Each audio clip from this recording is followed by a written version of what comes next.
Hubungan dalam hidup kita bukanlah kebetulan. Mereka adalah cerminan dari pikiran bawah sadar yang tersembunyi jauh di dalam diri kita. Pola hubungan yang berulang, seperti terus-menerus tertarik pada pasangan yang tidak tersedia secara emosional atau mengalami dinamika yang penuh konflik, seringkali mencerminkan keyakinan, luka, dan kebutuhan masa lalu yang belum terselesaikan. Pikiran bawah sadar yang mengendalikan sekitar 95% kehidupan kita, ibarat gunung es yang sebagian besarnya tersembunyi di bawah permukaan. Di dalamnya tersimpan pengalaman masa kecil, trauma, dan keyakinan yang membentuk cara kita memandang dunia dan menjalin hubungan. Ketika seseorang terus menemukan diri mereka dalam hubungan yang tidak sehat, itu bukan hanya tentang pilihan buruk, itu adalah pola familiar yang berasal dari luka terdalam. Misalnya, jika masa kecil diwarnai dengan kurangnya perhatian emosional, ada kemungkinan besar pola tersebut tercermin dalam hubungan dewasa. Kita tanpa sadar memilih pasangan yang menciptakan rasa tidak terlihat atau tidak cukup baik. Hal ini terjadi karena pikiran bawah sadar mengarahkan kita ke apa yang dikenalnya, meskipun tidak selalu sehat. Energi dari masa lalu menciptakan daya tarik yang sulit dijelaskan, namun terasa sangat akrab. Ironisnya, kita sering lebih nyaman dengan rasa sakit yang sudah dikenal dibandingkan menghadapi ketidakpastian dari hubungan yang sehat. Namun, pola ini bukan hukuman. Mereka adalah pelajaran. Setiap hubungan menjadi cermin yang menunjukkan kepada kita apa yang belum sembuh dalam diri. Dengan melihat pola-pola ini sebagai peluang untuk tumbuh, kita bisa mulai memahami bahwa hubungan yang kita tarik adalah kesempatan untuk mengeksplorasi luka terdalam dan memenuhi kebutuhan yang dulu diabaikan. Kesadaran ini adalah langkah pertama untuk memutus siklus lama dan menciptakan hubungan yang lebih sehat. Ketika kita menyadari kekuatan pikiran bawah sadar, kita diberi kesempatan untuk berubah. Hubungan tidak lagi menjadi sumber rasa sakit berulang, melainkan jalan menuju transformasi. Dengan memeluk kesadaran ini, kita membuka pintu menuju kebebasan emosional dan hubungan yang lebih berarti.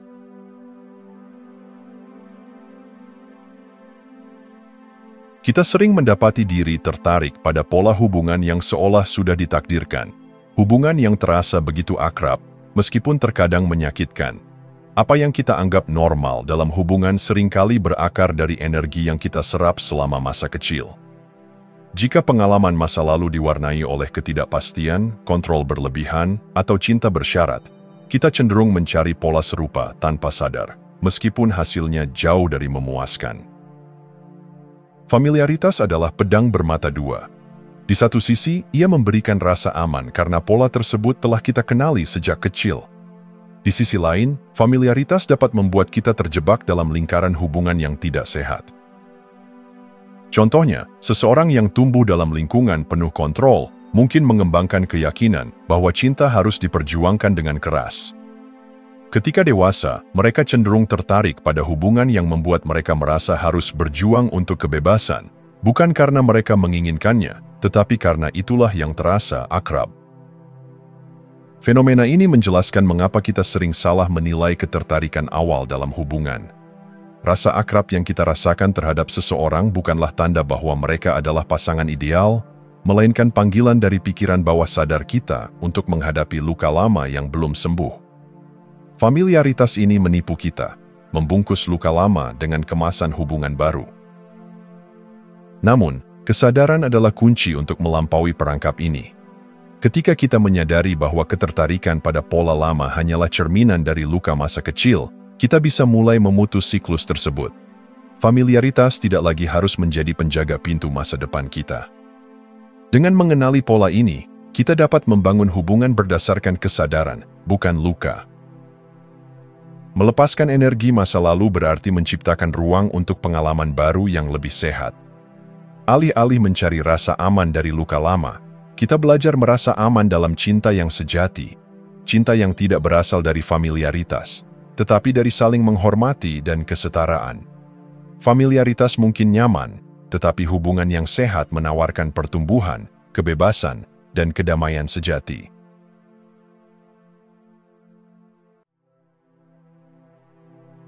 Ada satu kenyataan mendalam yang seringkali sulit diterima. Kita adalah pusat dari setiap pola hubungan yang terus berulang dalam hidup kita. Bukan pasangan, bukan situasi, bukan takdir, melainkan diri kita sendiri yang memegang kunci utama. Meski kenyataan ini terasa berat, ia adalah langkah pertama menuju kebebasan sejati. Pola berulang dalam hubungan tidak muncul begitu saja. Mereka adalah refleksi dari kebutuhan masa kecil yang tidak terpenuhi, luka yang belum sembuh, atau keyakinan bawah sadar yang terbentuk dari pengalaman masa lalu.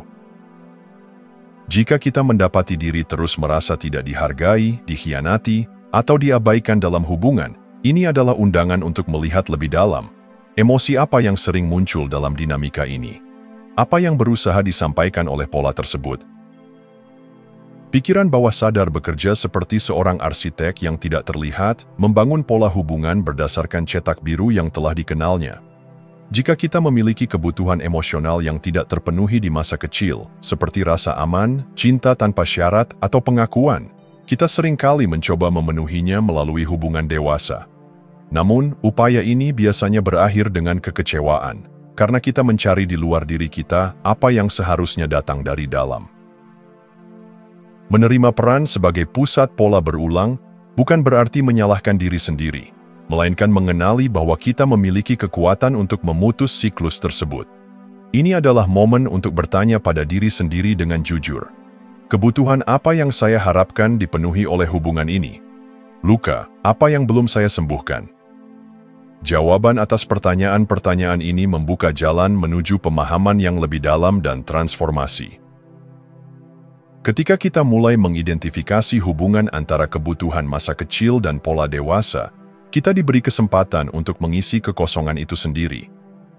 Alih-alih bergantung pada orang lain untuk memenuhi kebutuhan tersebut, kita belajar memberi perhatian, cinta, dan pengakuan kepada diri sendiri. Dengan menerima peran kita dalam pola-pola ini, kita beralih dari posisi korban menjadi pencipta. Ini adalah awal dari perjalanan menuju hubungan yang lebih sehat, di mana kita tidak lagi didefinisikan oleh luka lama, tetapi oleh cinta dan kesadaran yang telah kita bangun sendiri.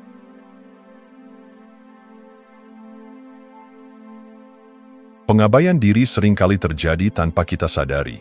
Dalam upaya untuk dicintai, diterima, atau dianggap berharga, kita cenderung mengesampingkan kebutuhan pribadi dan mendahulukan kebutuhan orang lain.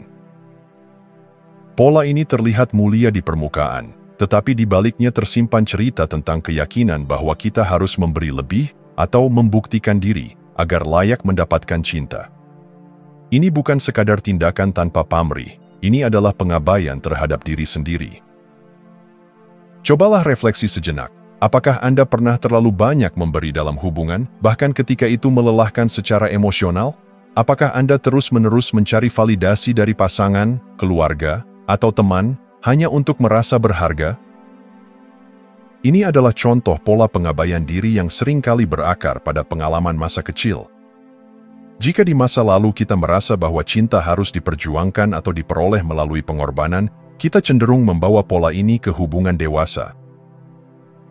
Pola ini tidak hanya merusak kesejahteraan kita, tetapi juga menciptakan dinamika yang tidak seimbang. Ketika kita memberi terlalu banyak, tanpa disadari kita juga menuntut sesuatu sebagai gantinya, entah itu perhatian, rasa aman, atau validasi. Namun, hubungan yang sehat tidak dibangun di atas pengorbanan sepihak, melainkan pada keseimbangan dan saling menghormati. Pengabaian diri juga seringkali lahir dari keyakinan bahwa kebutuhan kita kurang penting dibandingkan kebutuhan orang lain. Kita menjadi terlalu sibuk membuktikan nilai diri, hingga lupa bahwa nilai tersebut tidak memerlukan pembuktian. Kita cukup berharga, bahkan tanpa harus mengorbankan diri untuk orang lain. Untuk memutus pola ini, langkah pertama adalah mengenali kapan kita mulai mengabaikan diri sendiri. Tanyakan pada diri sendiri, apakah saya memberi karena ingin atau karena merasa harus? Apakah saya menghormati kebutuhan saya sendiri dalam hubungan ini? Dengan menjadi sadar akan pola ini, kita mulai membangun hubungan yang lebih sehat, tidak hanya dengan orang lain, tetapi juga dengan diri sendiri. Hubungan yang sejati dimulai dari dalam. Ketika kita belajar menghormati diri sendiri dan memenuhi kebutuhan pribadi tanpa rasa bersalah, kita tidak hanya menarik hubungan yang lebih sehat, tetapi juga menemukan kedamaian yang selama ini kita cari.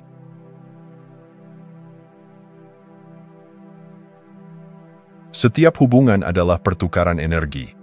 Namun, bagaimana jika pertukaran ini tidak seimbang? Bagaimana jika Anda terus-menerus memberikan lebih banyak daripada yang Anda terima? Atau merasa bahwa Anda harus memperbaiki orang lain agar hubungan tersebut berhasil? Pola ini menciptakan dinamika yang tidak sehat, di mana satu pihak terlalu bergantung, sementara pihak lainnya menjadi penyelamat yang kelelahan. Daya tarik terhadap orang yang perlu diperbaiki seringkali berasal dari kebutuhan bawah sadar untuk merasa berharga melalui peran sebagai penyelamat. Ini adalah mekanisme yang terbangun dari luka masa lalu, keyakinan bahwa Anda hanya dicintai ketika Anda membantu, memberi, atau menyelesaikan masalah orang lain. Namun, pola ini justru menjebak Anda dalam hubungan yang penuh ketergantungan dan tidak memberikan ruang untuk pertumbuhan bersama. Ketidakseimbangan energi ini juga seringkali terwujud dalam perasaan frustrasi yang terus-menerus. Anda mungkin merasa bahwa Anda telah memberikan segalanya, tetapi tidak ada yang berubah. Ini karena hubungan yang didasarkan pada pola seperti ini bukan tentang cinta sejati, melainkan tentang mencoba memenuhi kebutuhan emosional yang belum terpenuhi di dalam diri Anda sendiri.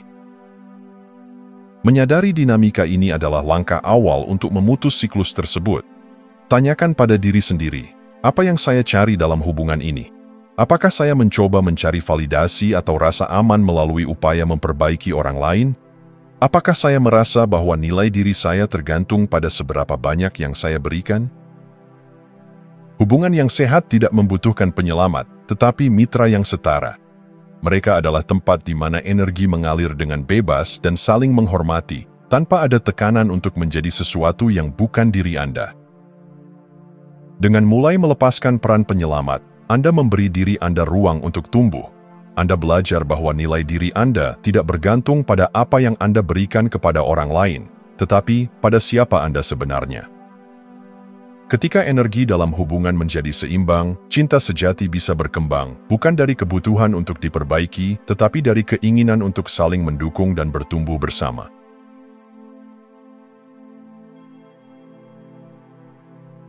Langkah pertama menuju kebebasan dari pola hubungan yang berulang adalah kesadaran. Tanpa kesadaran, kita seperti aktor dalam sandiwara yang tak pernah memahami naskahnya. Pola-pola yang kita jalani terasa seperti takdir, bukan pilihan. Namun, begitu kita mulai memperhatikan dengan saksama, pola itu menjadi cermin yang menunjukkan kebutuhan dan luka terdalam kita. Hubungan masa lalu, baik yang singkat maupun yang panjang, adalah arsip yang penuh pelajaran. Ada pola tersembunyi di sana, pola yang sering kali diabaikan, karena kita terlalu sibuk menyalahkan orang lain atau situasi eksternal. Misalnya, apakah Anda selalu merasa ditinggalkan? Apakah Anda cenderung tertarik pada orang yang sulit dijangkau? Atau, apakah hubungan Anda selalu diwarnai konflik yang sama? Semua ini adalah refleksi dari cetak biru bawah sadar Anda. Untuk mulai mengidentifikasi pola ini, tanyakan pada diri sendiri, apa yang terasa normal bagi saya dalam hubungan? Apakah itu cinta yang penuh perjuangan, ketidakpastian, atau rasa aman yang selalu sulit diraih? Jawaban atas pertanyaan ini biasanya berakar pada pengalaman masa kecil. Apa yang kita alami sebagai normal di masa kecil cenderung menjadi pola yang kita cari di masa dewasa, meskipun itu tidak membahagiakan. Kesadaran bukan hanya tentang melihat pola, tetapi juga tentang memahami emosi yang mendasarinya.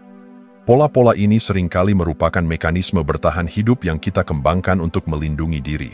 Namun, pola tersebut tidak lagi melayani kita di masa kini. Begitu pola dikenali, kita memiliki kekuatan untuk memilih jalan yang berbeda. Langkah kecil, seperti mencatat emosi yang sering muncul dalam hubungan, atau menyadari ketika kita mulai mengulangi perilaku tertentu, bisa menjadi awal transformasi besar. Kesadaran adalah cahaya yang membuka jalan menuju hubungan yang lebih sehat. Ketika kita memahami pola-pola kita, kita tidak lagi terjebak di dalamnya. Sebaliknya, kita menjadi pencipta takdir kita sendiri, dengan pilihan yang lebih sadar dan penuh makna.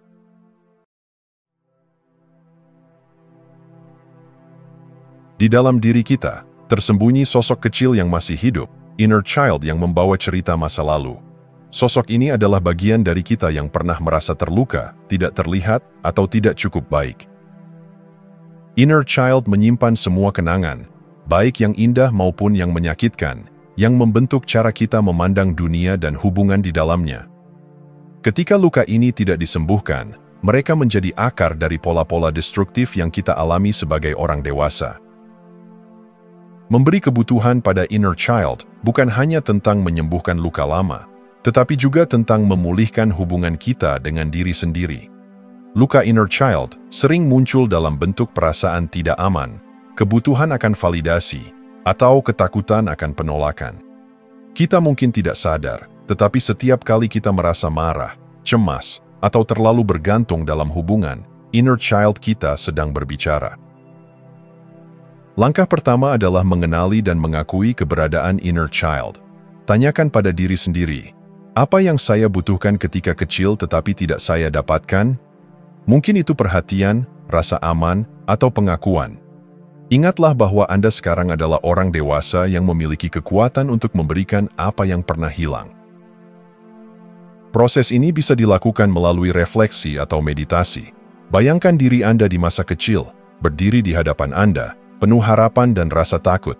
Tanyakan apa yang dia butuhkan. Berikan pelukan, kata-kata penuh cinta, dan jaminan bahwa dia cukup, persis seperti dirinya. Ketika Anda memberi kebutuhan pada inner child, Anda menciptakan fondasi yang kokoh untuk hubungan yang lebih sehat. Anda tidak lagi mencari cinta atau validasi dari luar, karena Anda telah memberikannya kepada diri sendiri. Anda tidak lagi terjebak dalam pola mencoba memperbaiki orang lain, karena Anda telah memperbaiki luka Anda sendiri. Memberi perhatian pada inner child adalah tindakan cinta terbesar yang bisa Anda lakukan untuk diri sendiri. Ketika inner child merasa aman dan dicintai, Anda membuka pintu untuk hidup yang lebih damai, penuh makna, dan bebas dari pola masa lalu.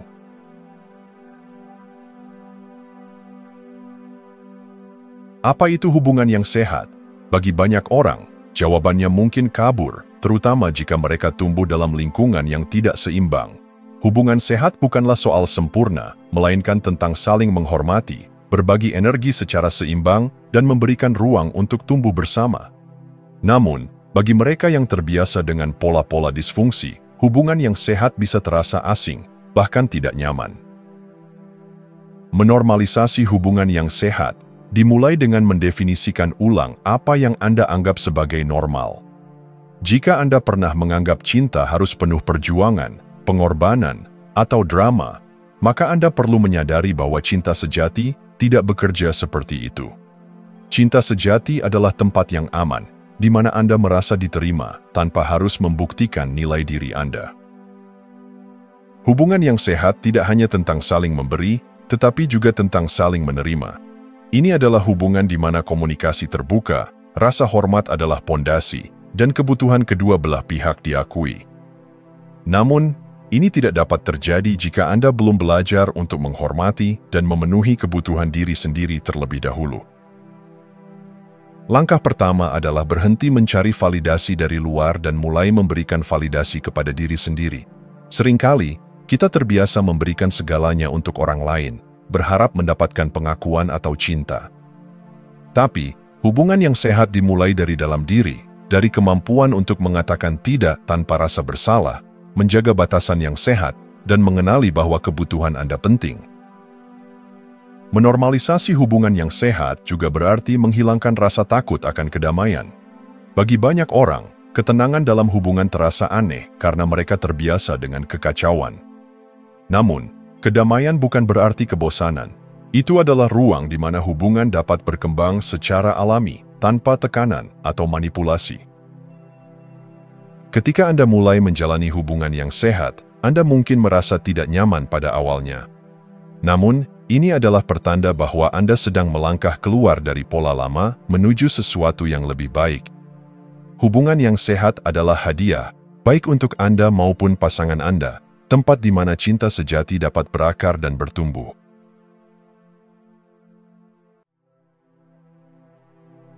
Ketergantungan dalam hubungan seringkali muncul seperti tali tak kasat mata yang mengikat kita pada orang lain. Tali ini terbentuk dari kebutuhan yang tidak terpenuhi, rasa takut kehilangan, atau keyakinan bahwa kebahagiaan kita bergantung pada validasi orang lain. Pola ini terasa akrab, bahkan menghibur, meskipun pada akhirnya sering membawa kekecewaan dan rasa hampa. Melampaui pola ketergantungan adalah perjalanan menuju kebebasan emosional. Ini bukan berarti menolak hubungan atau koneksi, tetapi menemukan keseimbangan di mana cinta tidak lagi menjadi perangkap, melainkan ruang untuk tumbuh bersama. Langkah pertama adalah menyadari peran penyelamat yang sering kita mainkan. Dalam banyak kasus, kita merasa bertanggung jawab untuk memperbaiki atau menyelamatkan orang lain, meyakini bahwa itulah cara untuk mendapatkan cinta. Namun, pola ini hanya menciptakan hubungan yang tidak sehat, di mana keseimbangan energi terganggu. Tanyakan pada diri sendiri, apakah Anda sering merasa bertanggung jawab atas kebahagiaan orang lain? Apakah Anda cenderung mengorbankan kebutuhan Anda demi menjaga hubungan? Jika jawabannya ya, inilah saatnya untuk melepaskan beban tersebut. Anda bukan penyelamat, dan cinta sejati tidak membutuhkan pengorbanan yang melukai diri sendiri. Berhenti mencari validasi dari luar adalah langkah penting lainnya. Ketika Anda menggantungkan harga diri Anda pada orang lain, Anda memberikan kendali atas kebahagiaan Anda kepada mereka. Namun, kebahagiaan sejati datang dari dalam, dari mengenali nilai Anda sendiri dan mencintai diri Anda apa adanya. Mulailah memberi diri Anda apa yang selama ini Anda harapkan dari orang lain, penghargaan, perhatian, dan rasa hormat. Ketika Anda melampaui pola ketergantungan, Anda membuka pintu bagi hubungan yang lebih sehat. Hubungan di mana Anda tidak lagi mencari untuk diisi, tetapi berbagi dari tempat yang penuh. Anda menemukan kekuatan dalam kemandirian emosional yang pada akhirnya memungkinkan Anda mencintai tanpa syarat dan tanpa rasa takut kehilangan. Itulah cinta yang sejati, cinta yang bebas dan memberdayakan.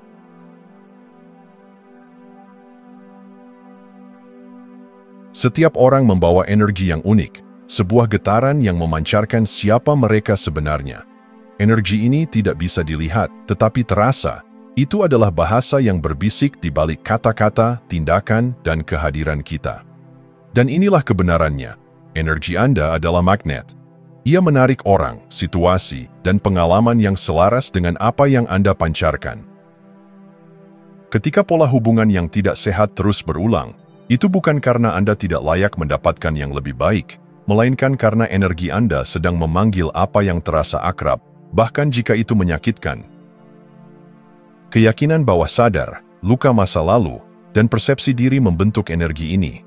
Jika Anda merasa tidak cukup baik, Anda mungkin menarik orang yang memperkuat keyakinan itu. Jika Anda takut kehilangan, Anda mungkin menarik orang yang tidak mampu memberikan keamanan. Mengubah energi Anda bukan hanya tentang berpikir positif, tetapi juga tentang menggali dan memprogram ulang pikiran bawah sadar Anda. Langkah pertama adalah memahami bahwa energi Anda mencerminkan hubungan Anda dengan diri sendiri. Ketika Anda mulai mencintai, menghormati, dan menerima diri Anda, getaran Anda berubah, dan begitu pula dunia di sekitar Anda.